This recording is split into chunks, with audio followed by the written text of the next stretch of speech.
The person who writes this period doesn't know anything about art. You see, the whole question of art is, what the hell is it?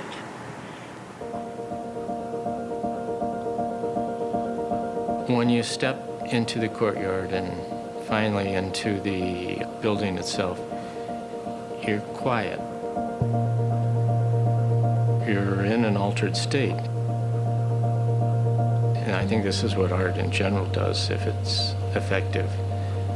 You just don't talk about it.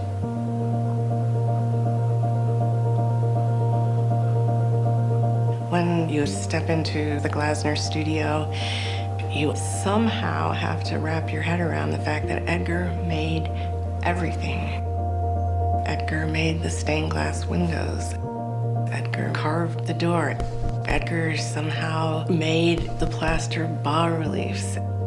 Edgar made everything.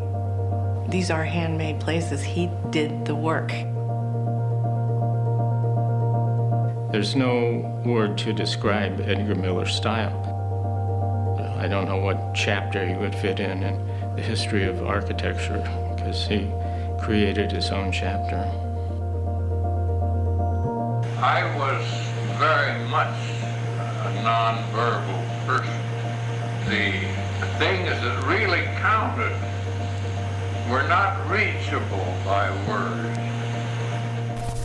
The incredible richness of the earth is to blame for all of these plants, animals, all different kinds of animals. Deer animals, horse animals, bear animals, cat animals, every kind of animal. It was just so much a part of who he was and what he cared about. The breadth, the scope, the level of craftsmanship of the work, you cannot describe this place without seeing it.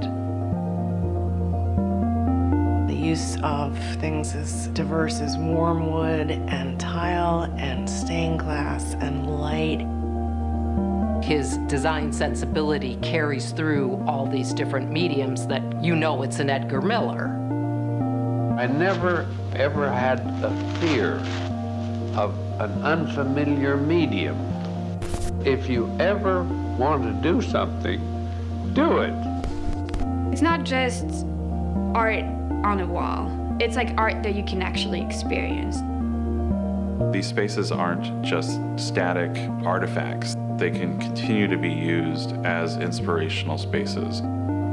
Art is meant to live with us, not to be put away.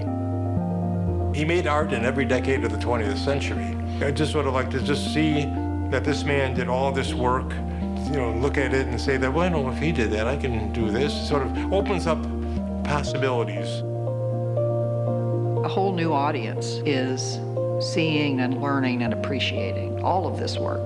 You experience that this incredible place represents a huge commitment, a huge knowledge, a huge love, a huge level of creativity. You walk away a different person. Anything can be art. Everything is as important as everything else. I believe this is why Edgar took the time to do little etchings on the spindles of a wrought iron rail. If you're going to preserve something, if you're going to save something, you have to be able to explain why it's important. Art is a funny thing. It doesn't shelter you from the weather. You can't eat it. It has practically nothing to do with survival. Why did it come about?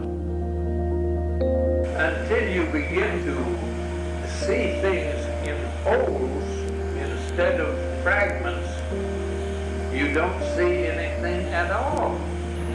I wanted to find out what art was all about. You have to see the whole thing before you say it. Doing art is a statement that, yes, I'm alive, and it's a way of leaving your mark. It's obviously of great importance to our survival.